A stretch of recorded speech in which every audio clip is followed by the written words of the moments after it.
ইন্নাল মুবাযযিরিনা কানু ইখওয়ানাশ শায়াতিন। আল্লাহ বলেন যারা অপচয় করে তারা হলো শয়তানের ভাই। বিড়ি সিগারেট খাইলে তো কোনো লাভ হয় না, কারণ এটা ভিটামিন হয় না, খিদাও নিবারণ হয় না, এটা অপচয় না। এজন্য আল্লাহ তাআলা বলছে অপচয় করা শয়তানের ভাই। এজন্য ভাই কোরআনের কথা বললাম, এখন আপনি যদি এটা নিয়ত করেন আপনারই লাভ হবে। এজন্য অনুরোধ করে বলতেছি, একটা ভাই নিয়ত করতে পারি না, হাত উঠে দেখাই, দোয়া করে দেয় আল্লাহর কাছে যে আল্লাহ তোমার জীবনে ওলি বানিয়ে দেয়, বলেন সুবহানাল্লাহ। এজন্য নিয়ত করে যে আর জীবনে এই জাহান্নামের যে খাদ্যের সাথে মিলে গেছে এই খাদ্য আর খাবো না। কারণ জাহান্নামের মধ্যে মানুষ যখন কষ্ট করবে হাজার হাজার বছর, জাহান্নামীরা যখন কষ্ট করবে, জাহান্নামে যখন দেওয়া হবে, আরে এই জাহান্নামীরা যখন কষ্ট করবে তখন জাহান্নামের যে ফেরেশতারা থাকবে তারা বলবে আরে তোমরা কেমনে জাহান্নামে আইলা, তোমাদের কাছে কি কোনো বেটি প্রদর্শনকারী আসে নাই, তোমাদের কি কোনো হুজুররা বুঝায় নাই। জাহান্নামে যখন অপরাধীরা যাবে তখন তারা হাজার হাজার বছর কষ্ট করিয়া তখন তারা চিৎকার করতে থাকবে, তখন জাহান্নামের ফেরেশতারা বলবে তোমরা এখানে আসলা, তোমাদের কাছে কোনো হুজুররা কি বুঝায় নাই যে নামাজ না পড়লে গুনাহ হয়, বিড়ি সিগারেট খেলে গুনাহ হয়, মিথ্যা কথা বললে গুনাহ হয়, পরের ওয়াদা খেলাপ করলে গুনাহ হয়, সুদ খেলে গুনাহ হয়, ঘুষ খেলে গুনাহ হয়, এগুলি কি বলে নাই? তোমাদের কাছে এরকম লোক আসছিল না? তখন তারা বলবে ফাকাযযাবনা ওয়া কুলনা মা নাযালাল্লাহু মিন শাই। তারা বলবে আমাদের কাছে আসছিলেন কিন্তু আমরা তাদের কথা বিশ্বাস করতাম না, তাদের কথা আমরা মানতাম না, আমরা বলতাম এরা মিথ্যা কথা বলে।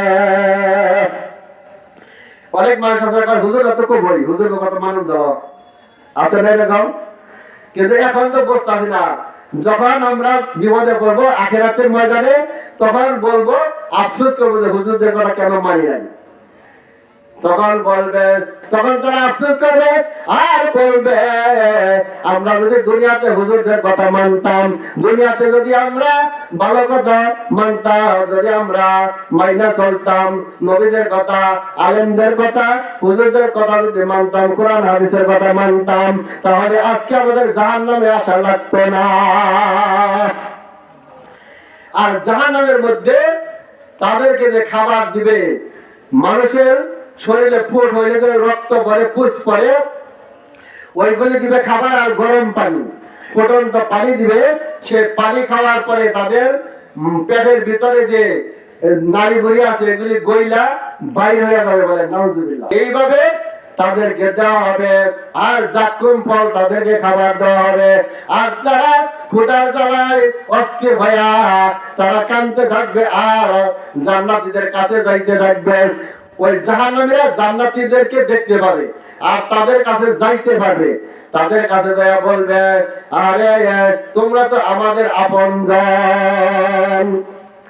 অনেক মানুষ আছে তার স্বামী যাবে জান্নাতে, বেহেশতে যাবে বিবি জাহান্নামে, আবার বিবি যাবে বেহেশতে, স্বামী যাবে জাহান্নামে, মা যাবে জান্নাতে, আবার ছেলে যাবে জাহান্নামে, ছেলে যাবে জান্নাতে, মা জাহান্নামে, বাবা জাহান্নামে, ছেলে জান্নাতি, আবার ছেলে জাহান্নামে, বাবা জান্নাতি, এরকম হবে। পাড়া প্রতিবেশী বন্ধু বান্ধব কেউ জান্নাতে আবার কেউ জাহান্নামে যাবে। এখানে একটা কথা বলি, অনেক সময় দেখা যায় যে একটা নতুন নামাজি নেশাবে গেছে অথবা চিল্লাই গেছে, যার পরে সে আগে নামাজ পড়ে নাই, এখন নামাজ পড়া ধরছে, নেশাবের দিকে আইসা চিল্লাই দিকে আইসা 5 ওয়াক্ত নামাজ পড়তেছে, সে তার তো মাসলা মাসাইল জানে না, 5 ওয়াক্ত নামাজ পড়তেছে, জামাত ছাড়া নামাজ পড়ে না, কিন্তু তার বিবি নামাজ পড়ে না। এখন 30 বছর 40 বছর ধরে দুজনেই নামাজ পড়ে না, হঠাৎ করে স্বামী নামাজ পড়া ধরছে, নেশাবে যায় চিল্লাই যায়, এখন বিবিরে আইয়া কইলে একদিনে কি নামাজ পড়বো, 40 বছর ধরে পড়ে না, আস্তে আস্তে বুঝাইতে থাকতে হবে। এখন কিছু কিছু মানুষ আছে বলে তুমি যে নামাজ পড়তেছো চিল্লাতে যাও, তোমার 1 পয়সা লাভ হবে না, তোমার বউ তো নামাজ পড়ে না। এই যে কথা কইয়া মন দিল নষ্ট কইরা একদিন 2 দিন 3 দিন বলতে বলতে পরে সে নামাজ পড়া বাদ দেয়। এটা ভুল কথা। স্বামী যদি নেককার হয়, বিবি যদি বদকার হয়, তার জন্য স্বামীর 1 পয়সার ক্ষতি হবে না, স্বামী জান্নাতে যাবে। কিন্তু বলতে হবে, যদি না বলে তাইলে তার শাস্তি আছে। আবার বিবি যদি নেককার হয়, যেমন আসিয়া আলাইহিস সালাম নেককার ছিলেন, ফেরাউন ছিল কাফের, তাই বলে কি আসিয়া কি জাহান্নামে যাবে? আসিয়া জান্নাতি, ফেরাউন কাফের। আবার লূত আলাইহিস সালাম নবী ছিল, আবার তার বিবি ছিল নাফরমান। লূত নবী তো জান্নাতি, তার বিবি তো জাহান্নামী। নূহ আলাইহিস সালাম নবী ছিল, তার ছেলে বেদুইন ছিল, সে তো ছেলে জাহান্নামে। এই জন্য একজনের জন্য আরেকজনের জাহান্নামে হবে না, যদি না বলে তাহলে। না বললে পড়া বিবি ছেলে এগুলি তার জন্য মামলা করবো। আর যদি বলে, চেষ্টা করে, কারণ চেষ্টা করতে করতে যদি না করে তাহলে কারো হেদায়েত দেওয়ার কোনো উপায় নাই। আছে কি? হেদায়েতের মালিক হলো আল্লাহ, মানুষের কোনো উপায় নাই, মানুষ কোনো হেদায়েতের মালিক না। কেননা আল্লাহ নবী হেদায়েত দিতে পারে নাই, পারছে কি? আল্লাহ নবীর আপন চাচা আবু তালেব আল্লাহ নবীকে জানের চাইতে বেশি মহব্বত করত, কিন্তু মৃত্যুর সময় সে কালেমা ছাড়া মারা যাবে।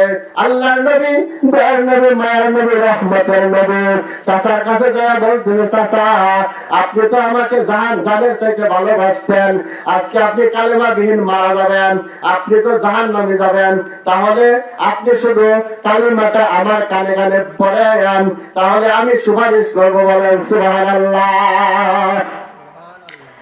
আবু তালেব বলতেছে, ভাইস্তা আমি তো বুঝি, কিন্তু আমি কালেমা পড়তাম, আমার নেতারা দলেরা আমাকে তিরস্কার করবে, এই জন্য আমি কালেমা পড়বো না।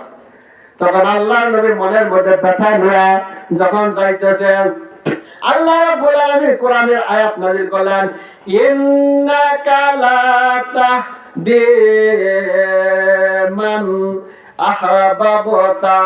আল্লাহ তাআলা বলেন, হে নবী আপনি যাহাকে ইচ্ছা হেদায়েত করতে পারেন না, বরং হেদায়েত আল্লাহর হাতে, তিনি যাহাকে ইচ্ছা তাহাকে হেদায়েত দিবেন। সুবহানাল্লাহ। আল্লাহ নবী যখন তার চাচাকে হেদায়েত করতে পারে নাই, তো আমরা পারবো? আমাদের বলতে হবে, যদি আমরা না বলি তাহলে ঠেকবো। কিন্তু একটা বিবিকে দেখা যায় 10 বছর বুঝাইতেছে, নামাজ তাও পড়ে না, তাহলে কি স্বামী জাহান্নামে যাবো? এটা ভুল কথা।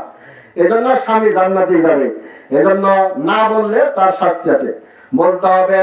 এই জন্য কাল হাসরের ময়দানে যখন জাহান্নামীরা জান্নাতীদের কাছে গিয়ে বলবে, আমাদের তো কলিজা শুকায় যাইছে, আমরা এখন কষ্ট সহ্য করতে পারতেছি না, তোমরা তো আমার আপনজন, তোমরা আমাকে, তোমরা যে জান্নাতের খাদ্য খাইতাছ, এই জান্নাতের খাদ্য থেকে একটু খাদ্য আমাদের দিকে ডিল মারো, নইলে একটু পানি দাও, আমরা একটু খানা খাইয়া, আমরা তোমাদের খাদ্য ঢেলে আমার কাছে কিছু দাও, তোমাদের খায়া যা পাচ্ছে, আর একটু পানি দাও, আমরা খিদা নিবারণ করি, পানির পিপাসা নিবারণ করি, আমরা তো এখন আর কুলাইতে পারতেছি না।